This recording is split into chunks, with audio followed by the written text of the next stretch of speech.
This is one of the most beautiful plays I've ever read. It's so good that I don't even wish I wrote it. It's so good that I'm not even envious or jealous. It's beautiful. It's a two-hander. That means it's a two-person play, and it's a love story that takes place, I think, over the course of a year. Lizzie and Jack, they're next-door neighbors. He moves into the house next door. They're both widowed. And it's just their interaction with each other as they find their way, and she finds herself, and they find each other. And it's really beautiful. This is Lizzie revealing to Jack, under the cover of night, why she doesn't open herself up anymore, why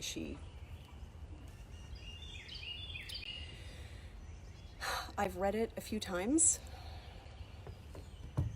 I'm treating it like a cold read.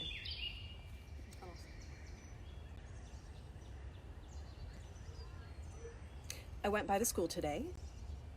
It looks like I'll be starting back after the summer. Oh, they had so many questions.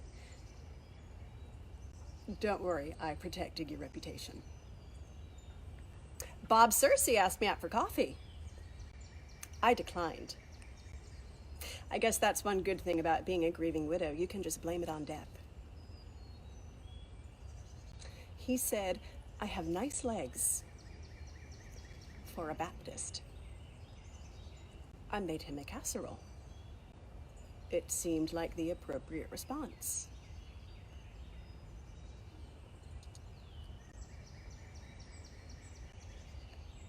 I don't remember the last time I was on any kind of date. Before Jesse, I mean. Okay, I won't lie. I do remember. 6 years ago, July 3rd, my brother's wedding. Over on Tybee Island in Georgia, there was a groomsman.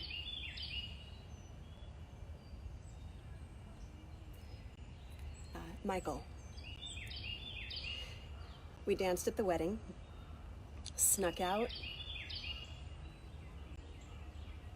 went over to the beach and watched the sun go down. Just talked and talked.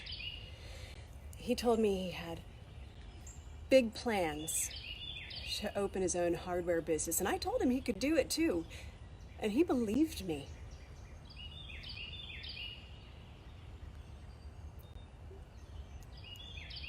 And then there was the not talking. It was like falling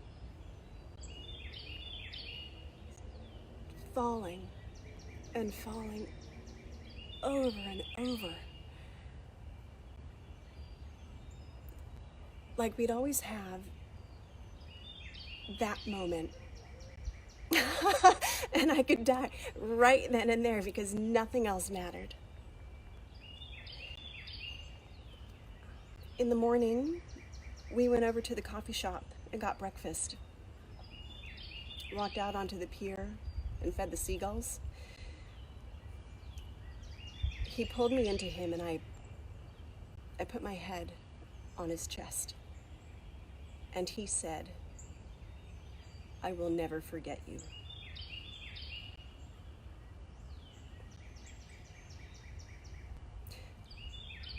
I will never forget you. And then he kissed me, and he left for California, but I knew we would keep in touch. I knew it.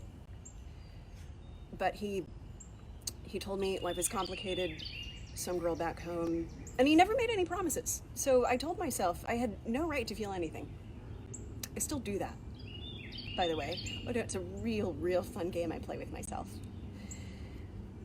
But you know, I wonder sometimes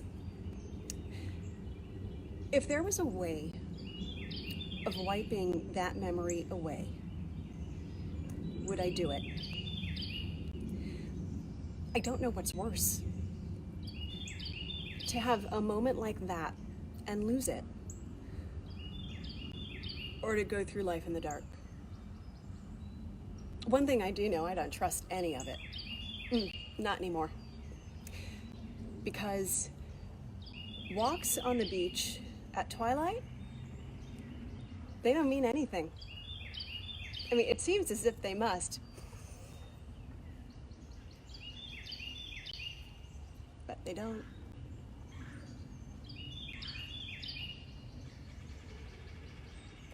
I really need to fix that step.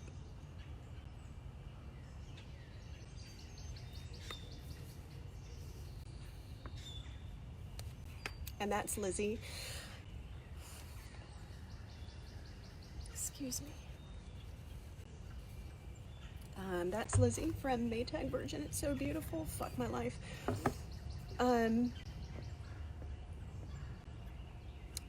The thing that I really, really like about Cefaly's writing is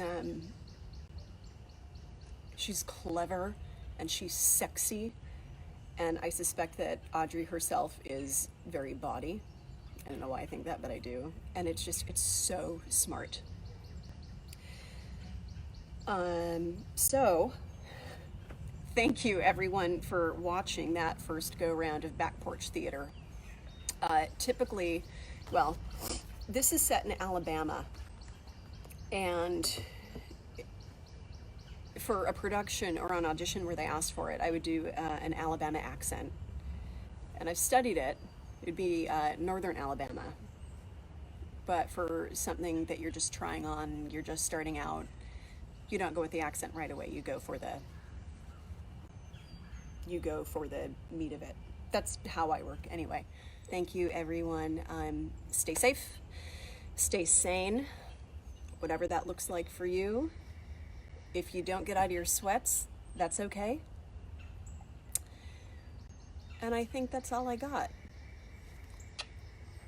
Back Porch Theater.